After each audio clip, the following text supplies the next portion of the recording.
Bienvenidos a su programa Creciendo Juntos, Familia y Escuela. Diálogos que aportan a la celebración de la vida de nuestros niños, niñas y jóvenes y sus familias. Seguros todos de que nacimos para ser felices. Y la base de esta felicidad está en sentirse amado. Conversaciones que invitan a reflexionar sobre cómo construir ambientes escolares y familiares saludables en la infancia y en la adolescencia, que sean el nicho de una cultura de paz en una sociedad inclusiva y con esperanza. Nuestra conductora con ustedes, la maestra colombiana Ruth Estela Chacón Pinilla.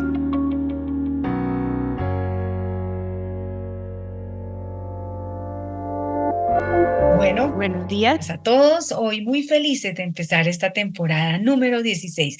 Gracias por acompañarnos y seguir aliados en vínculo para estos ambientes familiares y escolares saludables, para la construcción de ellos.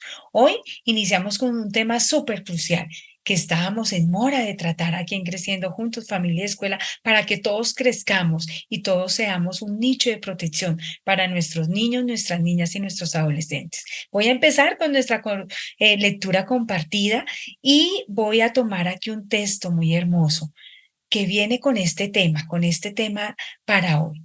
Se llama Trátame bien, una infancia feliz sin maltrato infantil. Escrito por Lucero Vélez Calle y editado por el grupo editorial Educar. Aquí vienen varias historias, yo retomaré una que traigo a colación por el tema de hoy.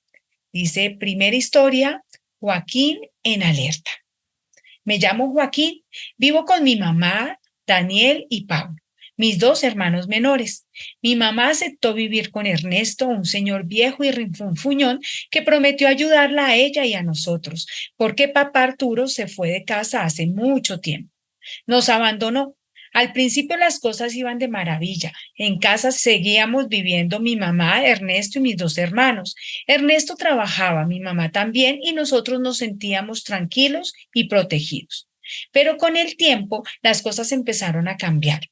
Ernesto se volvió fastidioso y más malhumorado que antes. Su cara siempre se veía rabiosa. Un día, al oírme llorar porque me había caído, entró a mi cuarto a acariciarme con amabilidad para consolarme, pero luego, bajando su mano, se puso a tocarme las piernas y el estómago, mirándome con ojos raros, como si me quisiera morder. Sentí muy dentro de mí una gran incomodidad.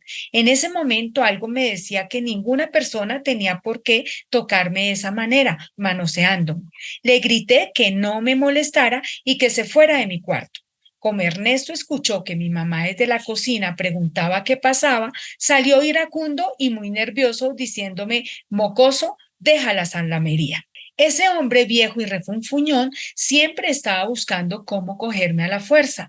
Cuando le exijo respeto, se burla de mí y me amenaza, diciéndome que le va a decir a mi mamá que se va de la casa porque yo soy un grosero e irrespetuoso, que siempre le estoy buscando para que me acaricie. ¡Qué horror! Me da pena que mi mamá le crea. Hace unos días me agarró contra su cuerpo con mucha violencia, casi no me dejaba ni respirar. Entonces, como pude, luché por zafármele. Lo empujé con todas mis fuerzas y le repetí que me tenía que respetar. Cuando intenté gritar, me tapó la boca con furia diciéndome, deja tus lloriqueos, estúpidos, me tienes que obedecer y hacer lo que yo quiera. Soy quien manda en esta casa. Me dio tanto miedo que me dolió el estómago. Menos mal que en ese preciso momento llegó mi mamá. Ernesto me soltó rápidamente y se fue a saludarla como si no pasara nada. Ese hombre me produce miedo, mucho miedo. Le conté a mi mamá Adelaida todo lo que me estaba haciendo su marido, pero no me creyó. Me dijo que eran inventos míos, que yo no quería a Ernesto. Con todo lo que nos ha ayudado, renegó mirándome fijamente a los ojos. Fue terrible. Me sentí desilusionado de mí, de mi mamá, y como empecé a llorar, ella se enojó mucho. Al día siguiente amanecí tan triste que tomé la decisión de ir a buscar a mi madrina Josefina para contarle lo que me estaba sucediendo. Me escuchó amablemente, pero luego me dijo que no sabía cómo ayudarme ni qué decirme. Como no encontré apoyo, fui a buscar a mis amigos, Lucas y Sofía. Les conté lo sucedido y terminamos llorando los tres. Ellos también estaban sufriendo porque tenían otras muchas situaciones dolorosas. Muy preocupado porque Ernesto le pudiera causar daño a mis hermanos, Daniel y Pablo, tomé la decisión de irme con mis dos amigos a buscar ayuda para todos nosotros. Miren esta historia, cómo nos pone en inquietud. Más que inquietud, en la opción de prevenir. Y a eso los invito hoy, familia y escuela, a que seamos ese lugar donde prevenimos, porque amamos y protegemos a nuestros niños y adolescentes. Bienvenidos a la entrevista de hoy.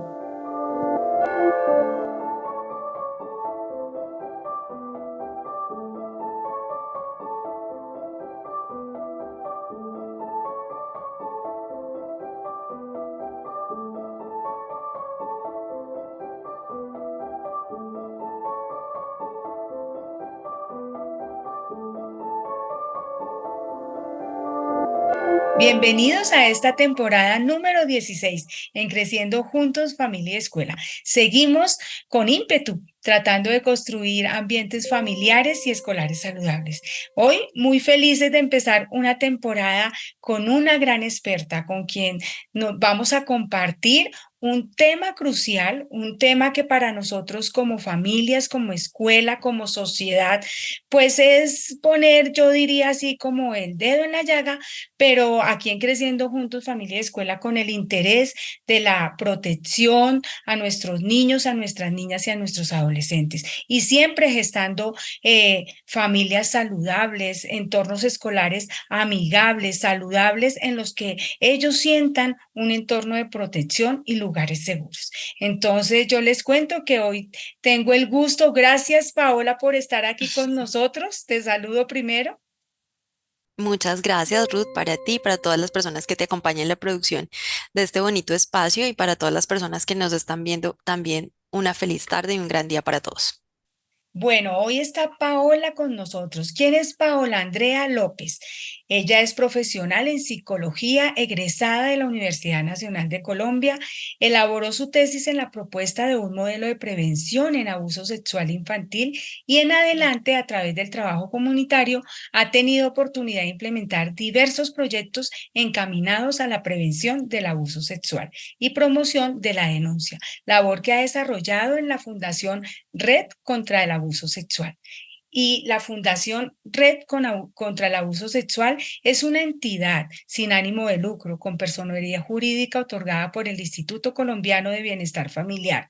Allí trabajan en el ámbito público y privado, la prevalencia de los derechos, la prevención del abuso sexual, la explotación sexual comercial de niños, niñas y adolescentes y el uso responsable de las tecnologías, apoyada en el desarrollo y aplicación de herramientas formativas y didácticas. Además, desde la fundación fomentan y generan una cultura de denuncia de los comportamientos sexuales abusivos.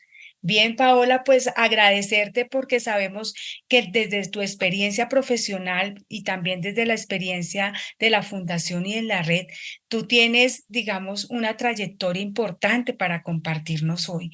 Paola, este es un tema que, como les decía, aún resulta ser tabú de nuestra sociedad, pero en este espacio queremos abordarlo para conformar redes de cuidado, de prevención y protección de nuestras niñas y nuestros niños y adolescentes. Entonces, te agradezco. Yo le pido a todos los que nos están escuchando hoy que nos sentemos tranquilos a escuchar en esta mañana el programa y a estar atentos porque cada uno de ustedes, desde el lugar que está, es un protector de la infancia y de la Sí. adolescencia. Entonces, Paola, pues empezaríamos por pedirte que nos definas qué es el abuso sexual infantil. Bueno, Ruth, pues muchas gracias. Para la Fundación es muy placentero compartir contigo y con todos quienes están siguiendo este espacio. Este tema tan importante porque bien lo decías, no es sencillo. Es un tema del que nos cuesta hablar. En general, hablar de la sexualidad no es fácil. es un tabú todavía hablar del cuerpo y reconocer todo lo que significa la corporalidad y entender las múltiples dimensiones de la sexualidad sigue siendo difícil, nos cuesta. No hablar desde las canciones, desde la música o desde la burla, no, de una manera pedagógica, respetuosa. Construida a partir de los valores y reconociendo toda la parte afectiva. Aún más hablar de abuso sexual porque es un delito. Y entonces a todos nos da un repudio y un reproche cuando escuchamos casos tan aberrantes como los que se asocian a la vulneración de menores de edad. Pero la gran pregunta del millón es la que acabas de hacer. ¿Qué es abuso sexual? Hay múltiples definiciones que surgen a partir de la Organización Mundial de la Salud, de UNICEF u otros grandes centros de estudio a nivel internacional en cuanto a temas de infancia refiere.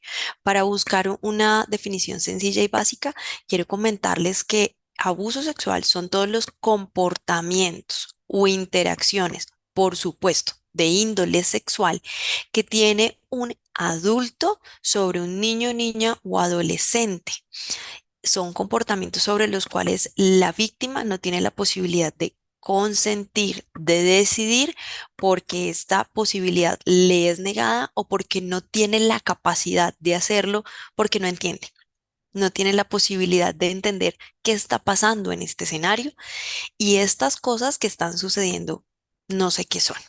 De tal manera que este definir como comportamientos no interacciones nos lleva a muchas formas de violencia sexual que puede suceder con contacto físico a través de los tocamientos, de la penetración misma, pero también que puede implicar otros comportamientos que no necesariamente tocan el cuerpo, obligar o exponer a un niño a ver pornografía, obligar o exponer a un niño o niña o adolescente a ver cómo otra persona tiene relaciones sexuales o alguna práctica de índole sexual, por ejemplo.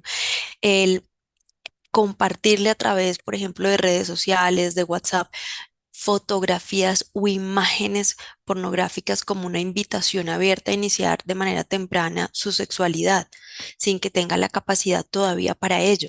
Todo este tipo de comportamientos abarcan lo que es el abuso sexual infantil. Bien, pues yo creo que este preámbulo nos permite para entrar en esta pregunta. ¿Cómo evitamos el abuso infantil, el abuso sexual infantil? Es decir, ¿qué acciones puntuales, Paola, podemos tener como regla para evitar esta situación? Mira, lo primero, Ruth, y a todas las personas que nos están escuchando, lo primero es entender el delito. Sí es necesario entender el delito y entender que sí se puede prevenir o lograr una detección temprana. Mencionaba las diferentes formas en que se puede presentar el abuso para precisamente aclarar que esas estrategias de prevención arrancan por conocer el cuerpo. Es decir, hablar con los niños y niñas cuando les estamos enseñando, tú que eres docente, cabeza, hombro, rodillas y pies, ¿cierto? Cantamos y nos divertimos contándole algunas partes del cuerpo, pero nos cuesta hablar del pene, de la vagina, de la vulva, la Y algo cola, el importante, pecho. Paola, decirle a las partes por su nombre, tal cual son. Así es. Es el Por primer eso, punto. por eso lo digo. Nos cuesta reconocer, hay niños que nosotros como fundación hacemos actividades en instituciones educativas, hablamos con los niños y les decimos, cuéntame cuáles son las partes del cuerpo. Y empezamos a hablar de las partes privadas y de las áreas genitales. Los niños ni siquiera saben cómo se llaman las partes de su cuerpo, porque a veces dicen el pipí, la chichi, el asterisco, el bombón, el pirulito, la La galleta. galleta. Ni siquiera son capaces de hablar de su cuerpo, pero esto no es porque los niños no quieren, esto ha sido a partir de la enseñanza que hacemos en casa. Empecemos por reconocer nuestro cuerpo, nombrarlo de la manera correcta y poner límites, límites que empezamos a respetar desde casa, es decir, los papás, si decimos nadie debe tocar tus partes privadas, es nadie. No quiere decir que yo como mamá, que yo como papá tengo ese permiso o ese derecho. No, desde temprana edad podemos desarrollar habilidades de autonomía en nuestros hijos para que empiecen, por ejemplo, desde temprana edad a bañarse solos, a que cuando entren al jardín ya tengan la posibilidad de con supervisión, no digo que los dejemos solos y nunca más, no, con una supervisión.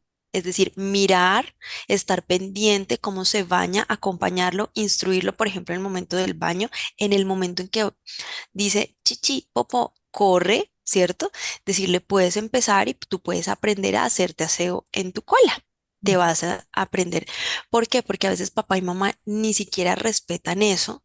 Dicen, yo soy la mamá, yo puedo tocar, yo puedo coger, pero como la instrucción es, nadie puede tocar tus genitales.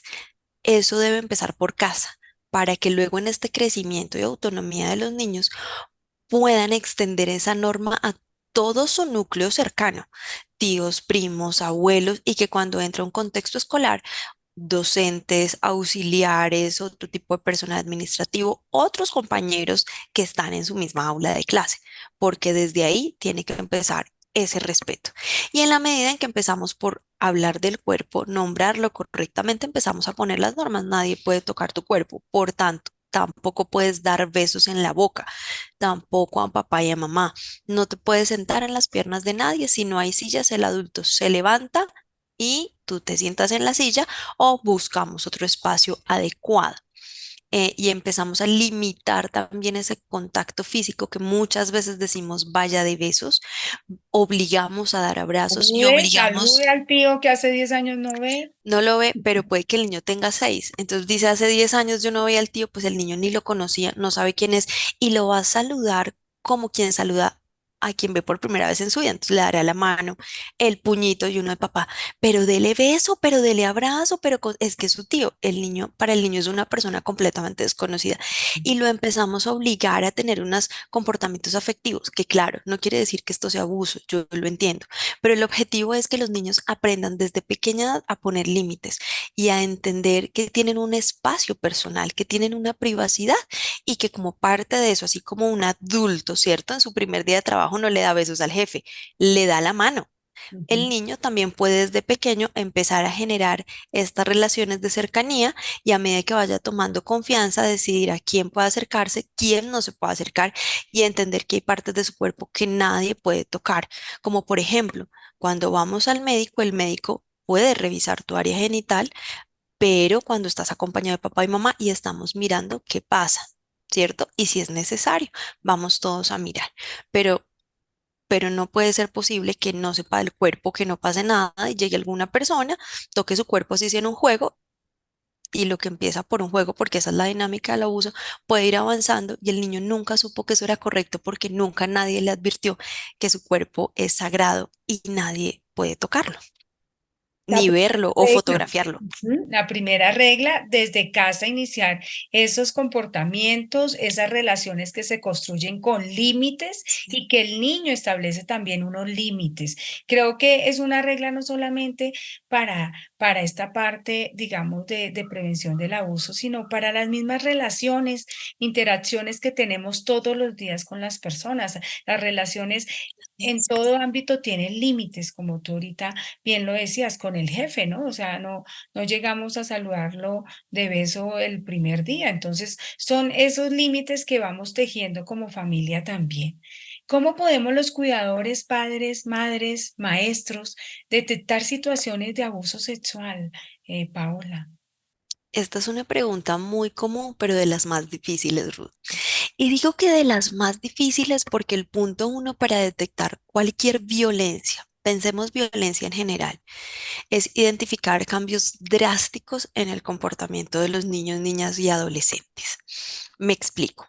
Si mi hijo es muy hablador, extrovertido, juguetón, muy dinámico, tiene un grupo de amigos establecidos, ya definido, pues de repente empieza a quedarse callado, a retraerse, a pasar más tiempo solo, a llorar de manera permanente. Uno dice, hay una alerta. Y estas señales que te estoy dando también pueden aplicar, por ejemplo, para un tema de bullying, de ciberbullying o ciberacoso, cuando empiezan estos cambios. Cuando a esto le sumamos otros comportamientos que los profesionales llamamos hipersexualidad, hipersexualizados, perdón, que se traduce en que desde manera muy temprana tengan unos conocimientos muy claros o muy específicos con relación a la sexualidad, sospechamos de que hay algo importante.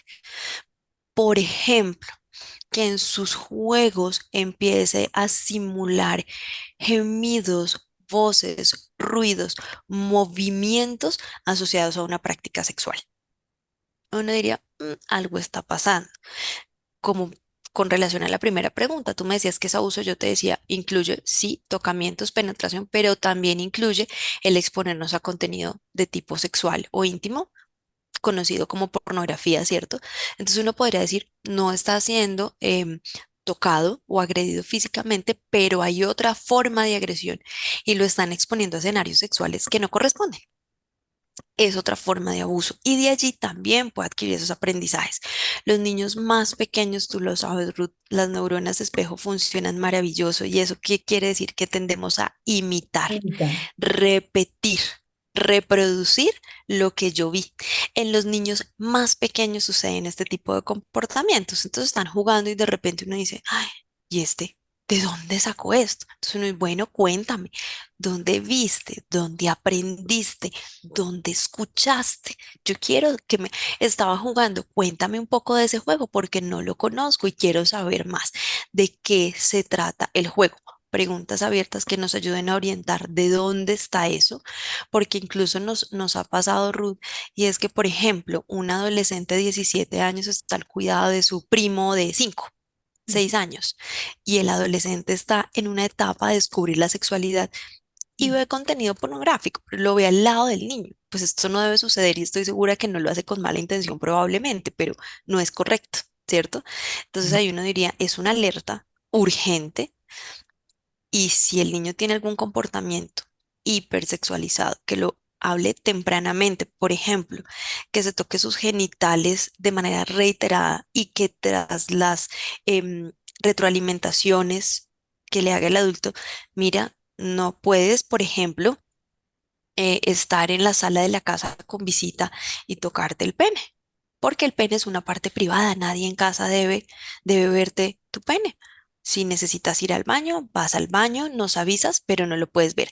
Si tras estas retroalimentaciones, y si digo retroalimentaciones, no regaños, algo que se hable con respeto, con cuidado, el niño reitera, reitera, reitera, reitera, reitera en el comportamiento, uno dice, ahí hay algo que debe ser valorado, que necesita ser consultado por un experto para ver si hay otro elemento que esté generando este tipo de comportamientos o si es alguna situación de inicio o alguna detección temprana de cualquier situación de una presunta vulneración al niño o niña. Es muy importante, comportamientos hipersexualizados y el cambio drástico en el comportamiento. Recuerda que, por ejemplo, no sé si lo tienes presente, Ruth, hace unos 2 años salió la emergencia en un jardín infantil de Medellín, del ICBF, diciendo que una serie de niños con una serie de síntomas, estos síntomas estaban asociados a un retraimiento, entonces volvieron a orinarse o Ujú. a defecar en la cama, volvieron, tenían miedo de ir al colegio, tenían pesadillas. Esto también podría configurarse en otras formas de violencia. Sin embargo, también habían otros elementos que llamaron la atención de papá y mamá, consultaron muy rápidamente y de allí se descubrió eso. Pero solo un papá que conoce a su hijo o una mamá que conoce a Sabe su que hijo algo está pasando. sabe que algo está pasando. Si tú no conoces a tu hijo, no te vas a dar cuenta del cambio. Mm. Nunca lo vas a saber porque ni siquiera sabes cuál es su comportamiento habitual, que hace parte de de lo común. No hablemos solo de lo normal, sino de lo habitual que hace cada hijo, sus rutinas, sus hábitos, sus comportamientos, sus amigos, su desarrollo académico, su comportamiento social. Ese tipo de elementos tenemos que estar muy pendientes.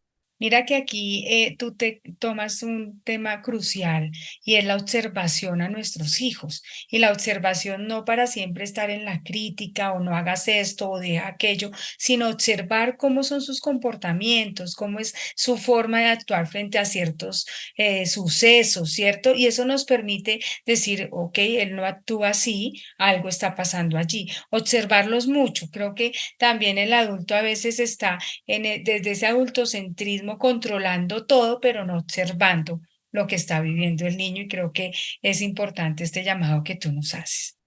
Es fundamental, perdón, te interrumpo ahí 2 segundos, es fundamental lo que acabas de decir, hay que mirar.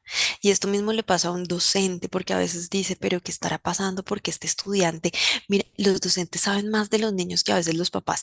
Los Ujú. docentes saben lo que pasa en la casa, porque los niños llegan, profe, imagínate, y van contando sin límite. Entre más pequeños, más cuentan. Así Y los es. profesores saben perfecto qué está pasando en la casa con los papás. Los niños cuentan y hablan mucho de situaciones, como lo hablábamos en un comienzo. Si, por ejemplo, el niño o niña no sabe cómo se llaman las partes de su cuerpo, puede decirle a una profesora, profe, es que mi tío me coge la galleta. ¿Qué Ujú. podría pensar la profesora? No, pues se están comiendo las onces del niño en la casa, le están Hubo un quitando la caso en internet, algo merienda. así, fue publicado un caso así. Claro, le está tomando la merienda. Bueno, uno pensaría de todo, no que hay abuso sexual, aun cuando el niño con sus propias palabras va contando su vivencia y su experiencia. Entonces, muy importante porque ahí los docentes también notan cambios drásticos que, reitero, no siempre serán abuso sexual, pero que marcan que algo está pasando y que necesita ayuda. Así que esas alertas son las que debemos atender. Bien, Paola, sí, bien este llamado. Esto es un tema, Paola, que duele, que incomoda, que altera indudablemente las dinámicas familiares, porque en la mayoría de sus veces son personas muy cercanas o del núcleo familiar quienes cometen estos abusos. Creo que esto mismo que estoy diciendo aquí ya está generando allá en los oídos de quienes nos escuchan inquietudes y preguntas, pero quisiera que desde tu experiencia, Paola, nos ayudaras en algunas recomendaciones de ofrecer herramientas a nuestros niños, a nuestros adolescentes, para evitar, reconocer y poder comunicar estas situaciones. Así vengan de un familiar muy cercano, porque pues sabemos que una tasa alta de estos abusos sexuales infantiles tienen que ver con la familia más cercana. Ese es uno de los elementos más preocupantes. La familia debería ser el entorno seguro de los niños y de las niñas. Deberían brindar y proveer protección, seguridad, confianza, afecto. No solo se trata de lo material en términos de vivienda o educación. Sí, es muy importante, es muy valioso, pero hay otros elementos que no se tocan, que no se ven y también tienen gran valor, como los que acabamos de mencionar. La gran mayoría, como lo dices, de los casos suceden o son cometidos por personas que la víctima puede reconocer de vista y de trato, que tiene un rol, que tiene un nombre cercano. Es decir, sé que es Juanito, que es tío, sé que es Pepe, que es primo, sé que es el vecino, sé que es el cuidador principal, la cuidadora principal, porque también hay mujeres que vulneran, no solo los hombres. Las proporciones son diferentes, pero sí las hay. ¿Vale? Y esto implica que lo primero que tenemos que hacer es poner límites con nuestros hijos. Recientemente me compartieron en un espacio de capacitación que un niño lo dejaron al cuidado de un familiar un día y el familiar empezó a decirle, vamos a hacer un juego y en ese juego implicaba tocar los genitales. Em, el niño empezó a gritar, a pedir ayuda, a pelear, yo no quiero jugar. Bueno, em, y esto lo hizo porque su mamá le había enseñado que nadie podía tocar sus genitales y los decía por nombre propio, tal que muy rápidamente cuando llegó otra persona, llamaron a mamá, activaron todo un sistema y lo que dijo el niño abiertamente fue, él quería jugar con mi pene. El Mm. niño lo pudo reconocer. ¿Esto qué significa para ir orientando la respuesta a la pregunta que me formulabas? La responsabilidad siempre va a ser del adulto. Del adulto corresponde brindar la confianza y mantener un muy buen canal de comunicación y diálogo con niños, niñas y adolescentes. Si mi papá me regaña porque yo, por ejemplo, tuve una muy mala nota, eh, me pega porque me caí y rompí un vaso, ¿cómo le voy a contar que hay alguien que se me está acercando a mi cuerpo? Yo Ujú. sé que la consecuencia va a ser supremamente negativa y que algo malo me va a pasar, que incluso puede que no me vayan a creer. Entonces, ¿cómo lo digo? Lo primero será, papás y mamás, generar muy buenas estrategias de diálogo, de confianza. Podemos enseñar, podemos corregir, Podemos retroalimentar, sí, a través de límites y una disciplina que no implique violencia. Ya sabemos que los niños que crecen en contextos de violencia intrafamiliar, donde tienen escasas redes de comunicación, donde no tienen una buena relación con papás, son niños mucho más vulnerables porque llegará el agresor o la agresora a llenar inicialmente esos vacíos afectivos para luego agredir sexualmente a los niños, para buscar esos espacios. De tal manera que aquí reiteramos en esas pautas de crianza en un espacio seguro y saludable y hacerle entender que cuando le decimos que nadie puede ver, tocar, grabar, fotografiar tu cuerpo sin ropa, porque además los menores de 14 no tienen consentimiento. Aquí no aplica el tema de si tú diste consentimiento o no. Eso es legal para decirle a un niño de 2 3 4 años es que yo dije que sí a la foto. Pues los niños no entienden qué pasa con esa foto, Ruth. Los niños no saben qué pasa Ujú. con una foto sin ropa. Entonces yo no le puedo decir al niño es que tú dejaste, tú permitiste. La orden tiene que ser clara, la instrucción, el límite. Nadie te puede ver, tocar, grabar o tomar fotos sin ropa. Si alguien, sea familiar, amigo, cercano, profesor, profesora, compañero de tu misma edad, no importa, buscas ayuda y yo voy a estar contigo porque tenemos que decirle a esa persona que eso no está bien y estoy aquí para ti. Expresiones que a veces usamos los adultos como por ejemplo, si esto me llega a pasar, yo lo mato. Para un niño no entiende el sarcasmo, la ironía o que esta expresión no se va a hacer real. Probablemente diga, si yo cuento, mi papá o mi mamá se van a poner tan bravos que aquí va a pasar algo muy malo. ¿Yo qué hago? Mejor me callo. Mejor me callo, porque el niño va a creer que esto es cierto. Nosotros como adultos podemos decir, oye, a mí me provoca acabarlos, pero uno lo dice en medio del enojo sin que, pues, esto tome vida, ¿no? Mm. ¿Cierto? Pero para el niño esa expresión tiene una connotación real. Por tanto, muchas veces va a decir, ay, no, si yo cuento esto no, yo no puedo contar. O, como te decía ahora, el tema de la mentira, que hay papás que dicen, no, pero ¿dónde se inventó eso? Eso es mentira. La no Sobre todo cuando credibilidad. son cero credibilidad, sobre todo cuando son familiares, porque yo tiendo a creerle al adulto y a dudar del niño. Mm. Y ahí la pregunta sería, ¿por qué el niño dice mentiras? ¿Qué gana un niño Por decir diciendo, algo así. con decir esos de estas características? No tiene ningún despropósito ni no tiene ningún sentido. Solo que los adultos a veces decimos, pero ¿cómo pudo haber pasado esto? No, yo mejor creo que no. Y como no hay credibilidad, ¿qué hacen los niños? Se retractan y se dicen para atrás, yo mejor digo que no, para que esto no me regañen, para que no me peguen, para que no hayan más peleas y para que todo vuelva a estar como antes. Ujú. Y eso no significa que no haya pasado, significa que lo que pasó alrededor fue tan difícil para el niño y se puso tan en juicio, en duda y fuimos tan fuertes con lo que dijo el niño que en vez de brindar ayuda lo criticamos y más bien el niño se retrae para evitar todo este tipo de consecuencias negativas, que es lo que podría hacer un adulto. Si yo sé que cometí un error, yo a veces que digo, yo pues como que, ¿qué hago para solucionarlo y quedar mejor? Pues el niño con las herramientas y su desarrollo de pensamiento, pues tratará de decir yo soluciono diciendo que esto no fue cierto. Y la retractación sobre todo pasa en los más pequeños cuando está en un entorno muy violento, Mm. donde en vez de generar un apoyo o una ayuda, se genera es una crítica. Y a veces dicen, si ve que el niño decía mentiras, no, no decía mentiras, solo que nadie lo apoyó. Y para evitar más problemas, encontré que esa era la manera de solucionarlo. Entonces, aquí es fundamental, papás, mamás, la comunicación, el buen trato, el diálogo, límites y normas clarísimas en casa, aún incluso en lo que a la sexualidad refiere, con respecto a la privacidad, ¿cierto? ¿Quién puede entrar a mi habitación cuando me estoy cambiando? ¿Me cambio solo? ¿No me cambio solo?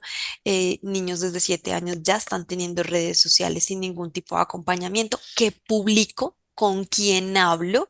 ¿Con quién puedo intercambiar, por ejemplo, datos personales? Y eso hace parte de la privacidad y de las normas que deben quedar en casa, Ese porque es un cada tema día más, también en el que tú eres experta y desde ya sé que vamos a tener un espacio y te lo pido, Paola, para hablar de este tema de las redes sociales, porque también es un lugar donde ocurre el abuso sexual, donde inicia el abuso sexual y cómo lo prevenimos con nuestros niños y nuestros adolescentes. Lo que tú dices es cierto. Las redes sociales que ahora entonces el papá mismo se encarga de abrir la red social para su hijo sin tener el conocimiento de lo devastador que puede ser el uso de la red social en un niño menor de 14 años. Todo este tipo de situaciones son muy importantes. ¿A qué vamos? Establezcamos normas claras en casa y hablemos de las cosas por su nombre, para que los niños sepan desde temprana edad que ni en juego, ni en broma, ni por un reto, ni por estar con mis amigos, mi cuerpo puede ser visto ni puede ser usado. Mi cuerpo es mi mayor tesoro, mi cuerpo lo cuido, mi cuerpo lo protejo y por supuesto, esto no solo tiene que ver con un discurso bonito, es que en casa lo respetamos, en casa hay privacidad, en casa es el primer lugar donde ponemos en práctica estas normas. Así que se trata de primero nosotros comprender, entender, perder el miedo de hablar las cosas por su nombre y hablarlo claramente. Estas herramientas nos dan pie para esos entornos seguros, esos lugares seguros que todos estamos tratando en el cuidado, en el amor, en dar las herramientas apropiadas para nuestros niños, para su autocuidado también, ¿cierto? Y para la comunicación con nosotros como padres, como cuidadores, como maestros. Paola, pues desafortunadamente se da esta situación, pensémoslo así, que ninguno queremos, ¿cierto? Algunas recomendaciones de cómo abordarla, porque pasa algo que me inquieta y lo conversábamos antes en un diálogo las dos. Me inquieta y es que la primera voz en casos es por qué los papás no hicieron algo, por qué no estuvieron pendientes, pero es que es un familiar de confianza del cual lo último es el último de quien yo podría sospechar algo así, ¿cierto? Como padre de familia. Entonces, algunas recomendaciones de cómo abordar este tema, porque obviamente no es fácil, ¿cierto? No es fácil en un núcleo familiar, no es fácil porque está el niño, no es fácil porque en algunos contextos pesará el qué dirán, el cómo vamos a hacer, el esto no puede salir de acá, ¿cierto? O sea, creo que todas esas situaciones tú la debes conocer en la cotidianidad. Entonces, ¿qué recomendaciones para abordar estos temas en donde el primer protegido sea nuestro niño, nuestro adolescente, esté en primer lugar?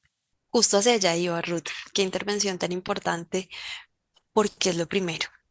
Lo primero es pensar en la protección y el cuidado del niño, niña o adolescente, o de la víctima en términos general, Ujú, em, es lo más valioso. Pueden haber dos formas en que tengamos conocimiento de los hechos. Uno, porque la víctima habló de manera libre y espontánea, es decir, narró lo que pasó, lo que nosotros llamamos revelación, ¿cierto? Él reveló porque habló y narró lo sucedido.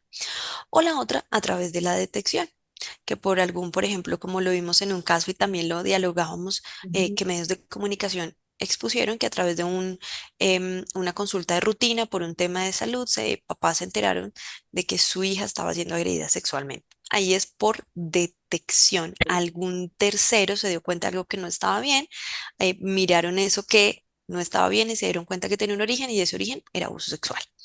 Sea por detección o sea por revelación, lo primero debe ser la protección de la víctima de manera inmediata. ¿Qué necesitas? Si es un menor de edad y necesita una atención en salud mental o en salud física, puede acudir al centro de servicio de urgencias. Tiene que ser un centro de servicio de urgencias y si esto es reciente, me refiero a 72 horas, nos acabamos de enterar porque esto acabó de suceder, primero garanticemos la salud física y salud mental de la víctima inicial. Y en el sector hospitalario ya entrarán a intervenir las otras instituciones de protección y de justicia a las que corresponda, ¿vale? ujú. Pero eso es lo primero. Más allá de, claro, hay una ruptura emocional, afectiva para los papás y las mamás de estas víctimas, porque yo no creo que ningún papá se levante pensando, ¿será que hoy le pasa esto a mi hijo? Ni siquiera está en el mapa, ni siquiera. por supuesto, hay un cambio, hay un entender qué fue lo que pasó, qué hice, dónde fallé, dónde estuve bien, dónde estuvo mal. En esas preguntas ya habrá un momento para que a la luz de un proceso psicoterapéutico como familia las resolvamos. Pero aquí el ejercicio primero es creerle a los niños y actuar en pro de su protección para que eso que pasó no vuelva a suceder bajo ninguna circunstancia, que es un familiar, que es una persona cercana, un conocido. Eso tiene otras implicaciones, porque decir, uy, denuncio, por ejemplo, al abuelo de mi niña, es decir, a mi suegro, o denuncio al tío, denuncio al cuidador que lleva con nosotros toda la vida. Pues no es fácil, porque hay unas relaciones afectivas de por medio, pero quien cometió el error fue esa persona y merece que la justicia haga su proceso correspondiente para determinar lo propio. Entonces, lo primero será proteger al niño y, por supuesto, habiendo puesto el caso en conocimiento de las autoridades, que ha de ser necesario. Esta no es una cosa de, ¿será que denuncio o no? ¿Será que le va a pasar algo al agresor o a la agresora? ¿Será que se va para la cárcel o no? ¿O es que pasarán años antes de que la justicia lo resuelva? Mejor yo como que no hago nada. La Ujú. denuncia siempre va a ser una solución. Sabemos que el sistema de justicia en Colombia no es el más eficiente, pero sí deja un mensaje social y es, nosotros estamos con nuestro hijo, con nuestra hija, le creemos y aquí no te vamos a permitir que Sí, vuelvas a estar. Este es el espacio seguro y vamos a exactamente. defender los derechos de nuestros niños. Ese es el mensaje social que se le deja al agresor y la justicia se encargará de lo propio. Los papás no tienen por qué eventualmente recaudar pruebas en el sentido que diga la ropa, si esto acaba de pasar, bueno, sí, hay otros elementos materiales probatorios importantes, pero cuando de niños se trata, esto generalmente viene pasando de días, es crónico, es repetitivo, no es de una sola vez. Así que será la justicia quien se encargue de recopilar todo para determinar el resultado forense y por supuesto ya el resultado judicial. Pero es que a nosotros como papás no nos corresponde sino acompañar, apoyar, proteger los derechos y decir, estamos contigo y juntos como familia vamos a salir adelante. Estás con nosotros y vamos a hacer todo lo posible para que esto no vuelva a pasar.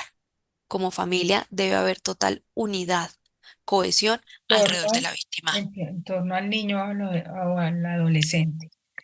Paola, después de esto, después de abrigar con amorosidad a nuestros niños y adolescentes como debe ser frente a estas situaciones, ¿cierto?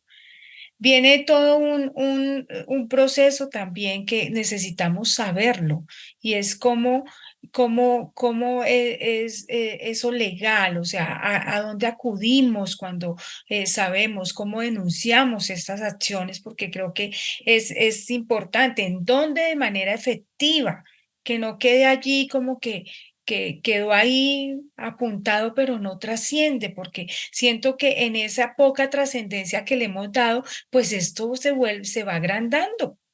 ¿M? Sí, Entonces, ¿a dónde acudimos?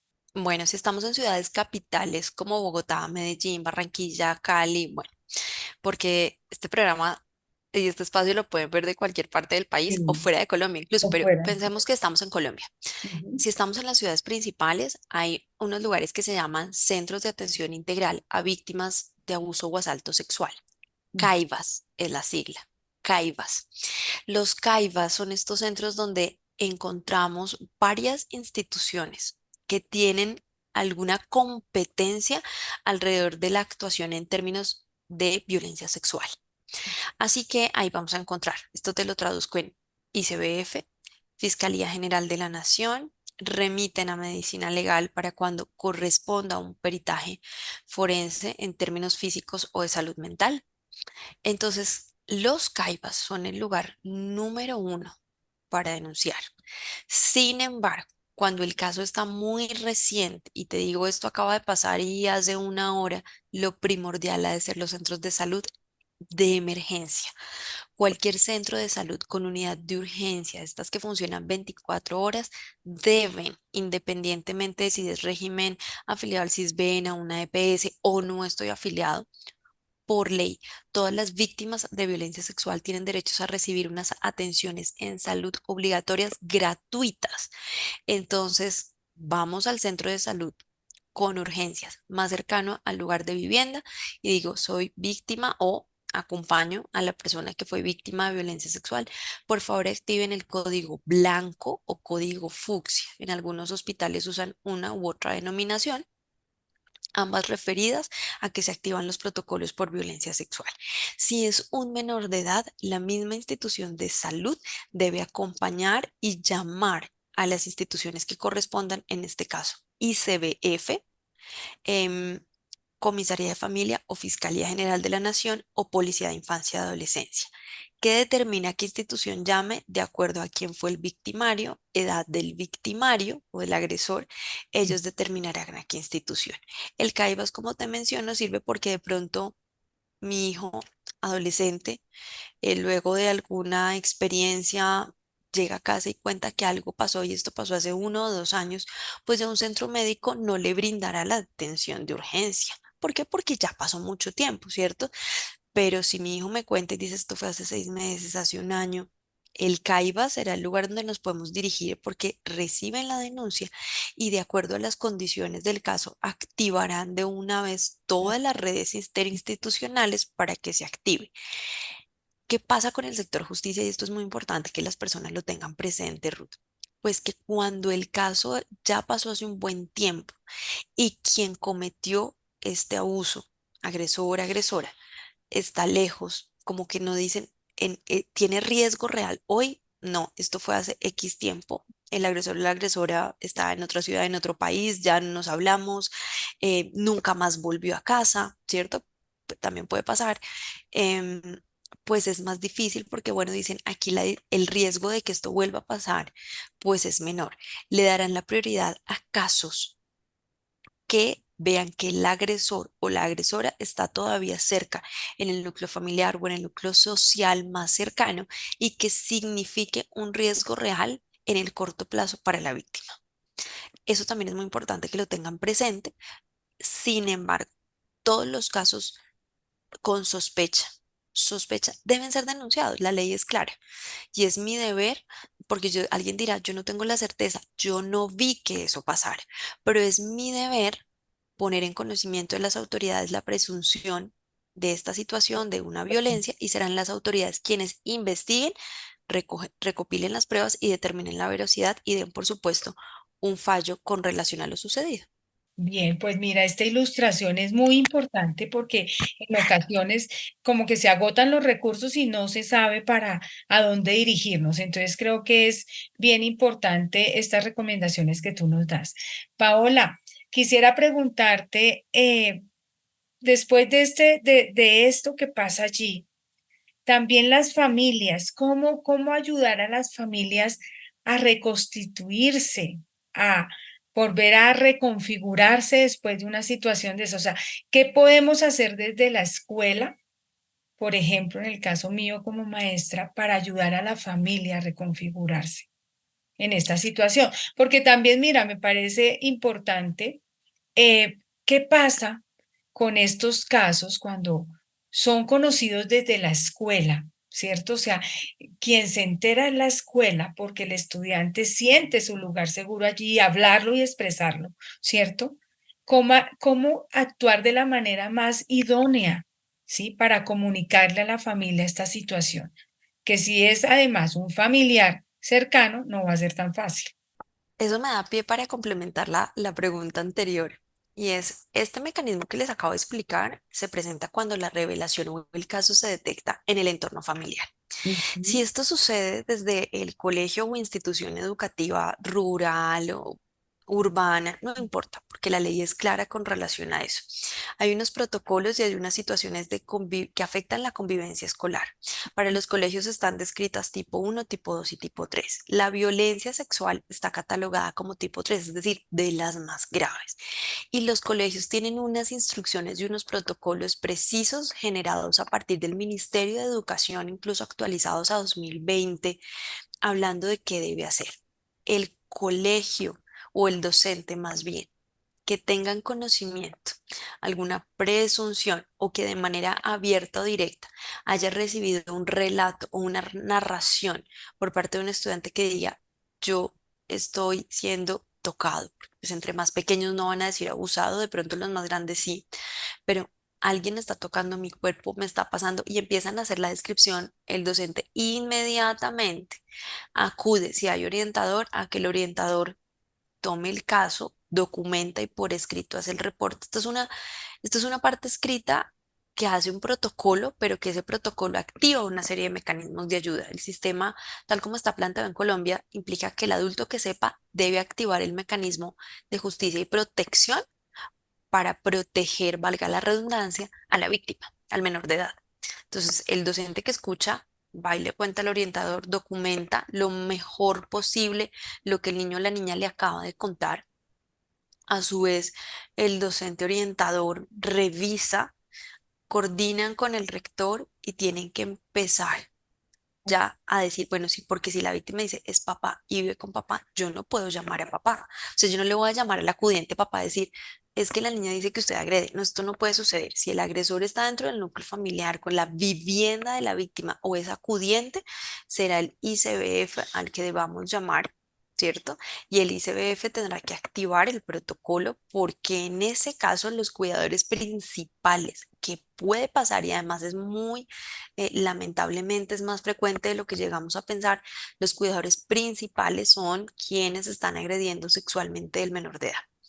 Será ICBF, como en estos casos a través de un defensor de familia, quien lidere las acciones en contra del agresor. El colegio tiene la obligación de reportar y activar los protocolos. El colegio no investiga para determinar si esto tiene determinado grado de veracidad o no, o si me parece que es que el niño o la niña es mitómana, o es que la vez pasada me contó otra cosa, es que hay fantasía. Estas situaciones deben reportarlas el colegio, activar. Si Mm. el riesgo, reiteramos, es inminente, es de llamar al ICBF o comisaría de familia, según corresponda, y el territorio en el que se encuentren, em, para que de manera inmediata puedan tomar las acciones de protección con relación al menor de edad. O si es un mismo menor de edad quien agrede, pues por supuesto pueden haber menores de edad de 16 o 17 años que también cometan este tipo de delitos, incluso en el contexto escolar, ya en casos documentados de estas características. También será el colegio quien active, claro, decirle a papá o a mamá, mira, vamos a activar una serie de protocolos. Queremos contarte que debemos vincular o enlazar a Instituto Colombiano de Bienestar Familiar, Policía de Infancia y Adolescencia. Pues no es fácil, no es Ujú. sencillo. Se tiene que usar en un lenguaje eh, muy claro, pero también muy directo, sin hacer promesas que no podemos cumplir. Como te colegio, te prometo que nadie más se va a enterar. Tenemos que manejarlo con confidencialidad. Sí, esto no se puede volver un tema de pasillo entre docentes, por ejemplo, mucho menos entre estudiantes. Conservar la privacidad de la información y de la víctima. Sin embargo, debemos contarle a quién puede ayudar, que son las instituciones de protección, salud o justicia, según corresponda. Y aclarar al papá que estas instituciones van a entrar, por supuesto, a hacer una verificación para estudiar el caso y proteger los derechos de su hijo o de su hija. El ICBF, en el marco del proceso judicial, y el defensor de familia está en la obligación de emitir una serie de órdenes para que también puedan establecer o iniciar un proceso psicoterapéutico especializado en este tema de violencia sexual. Y en ese proceso, seguramente, de acuerdo a los criterios técnicos del profesional, en unas ocasiones participará únicamente la víctima y en otras realizará un trabajo conjunto con la familia. ¿Por qué? Porque bien lo acabas de mencionar. Y es, si hay una fractura al interior de la familia, toda vez que el agresor era de la familia, pues tendrán que buscar cómo reconstruir ese tejido familiar, principalmente del núcleo básico, papá, mamá, hermanos o quienes estén en ese mismo espacio, y ya luego se avanzará en familia extensa, pero lo principal es recomponer esas redes. Y en cuanto al colegio, refiere a hacer seguimiento, hacer un acompañamiento. ¿Cómo estás? ¿Te puedo acompañar? ¿Están asistiendo a terapia? Qué bueno. Y adoptar, por supuesto, las recomendaciones que el terapeuta realice. Generalmente los profesionales envían una serie de recomendaciones para implementar en el aula con respecto a algunas actividades, trabajos, temas de normas, de límites, pues adaptar todas estas recomendaciones y asegurar su implementación en aula. Paola, ya el panorama está bien amplio y bien claro. Yo te agradezco este momento que creo que deja un mensaje súper claro, Paola, y es lo primero que debemos hacer es no callar. Hablar claro, tener comunicación efectiva y afectiva con nuestros niños y adolescentes para que ellos se sientan seguros de contar las situaciones, pero sobre todo cuando sepamos estas situaciones, no callarlas, sino realmente denunciarlas, hacerlas visibles por el bienestar de ese niño, de ese adolescente que está en la situación, que es el primero que nos debe interesar, y también de la reconstrucción de la familia. Entonces yo agradezco, Paola, este espacio que nos has brindado porque lo recibo con inmensa gratitud, compartir tu saber, tu hacer, tu experiencia tan valiosa. Y pues quisiera invitarte a dejarnos un mensaje último para las familias, para las escuelas, para los niños. Bueno, para las familias, que por favor crean en sus hijos. Aprendamos a hablar de la corporalidad y de la sexualidad desde una perspectiva integral, con afecto, con valores y desde una mirada de la protección. Para los docentes, no les dé miedo empezar a involucrar temas de educación integral para la sexualidad en sus currículos escolares. Es responsabilidad de todos y desde temprana edad podemos hablar de afectividad, de relaciones humanas, aprender a respetar la diferencia, aprender a poner límites. Eso también es hablar de una sexualidad responsable y no necesariamente hablar de genitalidad. Tenemos que aprender a pensarlo de una manera mucho más global y vamos a ver que todos desde diferentes áreas del conocimiento podemos hacer grandes aportes por la protección de la infancia. Y pues para los niños y niñas, el cuerpo es el tesoro más grande que tenemos. Y como tesoro, nadie debe acercarse a ver, tocar, grabar o fotografiar nuestro cuerpo de una manera que nos incomode. Tenemos derecho a decir no y lo más importante, buscar ayuda. Y por supuesto, ofrecerles todos los servicios de la Fundación Red. Por Estamos a favor. plena disposición de ustedes cuando necesiten nuestro acompañamiento con el equipo de profesionales que trabajan con nosotros. Por supuesto que estaremos con ustedes. Nos pueden buscar a través de www.fundacionred.org y allí está todo nuestro portafolio de servicios. Te voy a contar, Ruth, porque sé que este programa pues da para las fechas. Claro que Vamos a sí. estar el 18 de noviembre inaugurando nuestra función de títeres para hablar Correcto. con los niños acerca de este tema. Así que entren a la página para que puedan tener más información, nos acompañen y estén en nuestra próxima temporada. Este tema hay que hablarlo con amor, con cariño, con respeto y si es posible aprender. Muchísimas gracias, Paola. Muchísimas gracias. Y por supuesto, ustedes encontrarán aquí al final del programa las redes sociales de la Fundación, el contacto también de Paola, para que podamos tejer esas redes de cuidado. Qué bueno que podamos tejer esas redes de cuidado y de protección para todos. Muchísimas gracias a todos ustedes. También encontraremos al final de nuestra entrevista, de nuestra primera entrevista, nuestra temporada 16, los videos de Juan David y Samuel David. Seguimos con nuestra red de solidaridad con el objetivo de lograr su mejoría en la salud a través de los tratamientos que necesitan recibir. Entonces, seguimos contando con ustedes para esta red de solidaridad y bueno, seguimos creciendo juntos, familia y escuela, por la construcción de ambientes familiares y escolares saludables. Nos vemos en nuestro próximo episodio.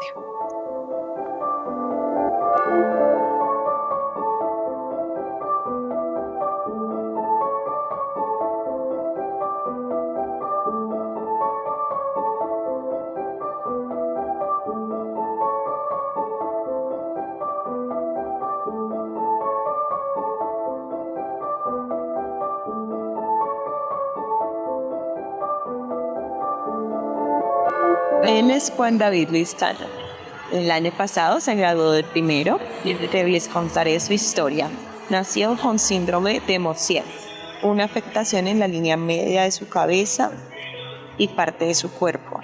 Hizo que tuviera labio leporino, no tuviera quiasma óptico, cuerpo calloso, ni la glándula pituitaria, ni la hipófisis, ni su paladar blando, ni su encía, y algunas raíces de sus dientes. Empezó a ir a terapia desde muy pequeño para aprender a caminar, a sentarse, a hablar. Tiene un hermanito que se llama Juan José. le gusta bailar, lo ha ayudado a muchas personas, como este youtuber, como RCN, hemos salido también en televisión, está aprendiendo a leer. Esta fue su última cirugía de cerebro, salió muy bien de ella, gracias a Dios, aunque con un leve huequito en su frente, que fue incrementando con el tiempo. Son muchas las citas médicas a las que debemos acudir.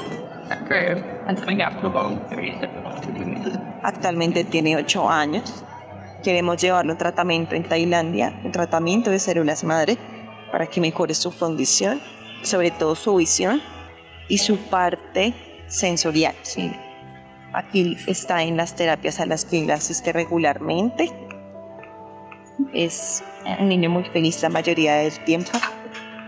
Aquí estaba su Halloween, su grado de primero con su hermanito, su Navidad del año pasado y nuevamente con su hermanito. Contamos con su ayuda donando a los siguientes números de Neki y David Plata. Por favor, soñamos con llegar a Tailandia para su tratamiento. Son $40,000 que debemos reunir para que pueda llegar. También no tiene Tailandia para ir a tratamiento, para mejorar mi visión, mejorar mi crecimiento. Espero que me pueda donar $2,000 pesos. Me gustaría señalar que no tenemos que. Es una enfermedad rara. Mi mamá tuvo un tratamiento de Tailandia. Espero su apoyo. Gracias. Los quiero.